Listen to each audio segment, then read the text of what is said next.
भोपाल में कोरोना संक्रमण के बीच ऑक्सीजन की कमी को लेकर भोपाल कलेक्टर अविनाश लावनिया ने कहा है कि उद्योग को किसी भी तरीके की ऑक्सीजन नहीं दी जा रही है, बल्कि उनके द्वारा पूर्ण सहयोग मिल रहा है। उनके द्वारा ही कई ऑक्सीजन सिलेंडर उपलब्ध कराए गए हैं और जहां ऐसी सूचना मिल रही है उनको जब्त कर कार्रवाई भी की जा रही है। अभी प्राथमिकता से अस्पतालों में ऑक्सीजन की सप्लाई की जा रही है। वैक्सीनेशन को लेकर बोले कि मुझे उम्मीद है कि भोपाल में जब 18 साल के लोगों को वैक्सीन लगना प्रारंभ होगी तो भारी संख्या में लोग इस अभियान में टीकाकरण करवाएंगे।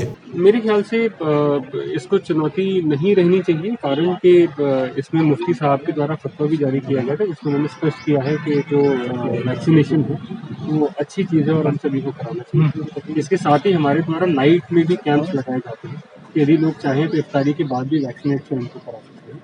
मुझे पूरी उम्मीद है कि जब 18 साल से ऊपर के लोगों का वैक्सीनेशन होगा तो एक बार फिर बड़ी तादाद में भोपाल में वैक्सीनेशन होगा। ऑक्सीजन के बारे में मैं स्पष्ट करना चाहूँगा कि ऑक्सीजन की निरंतर उपलब्धता हम लोग सुनिश्चित कर रहे हैं।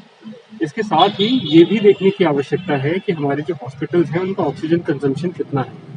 भारत सरकार की गाइडलाइंस हैं जो मैंडेट करती हैं कि कोई भी व्यक्ति यदि आईसीयू में है तो कितना ऑक्सीजन लगना चाहिए, कोई भी व्यक्ति यदि ऑक्सीजन बेड पे है तो कितना ऑक्सीजन लगना चाहिए।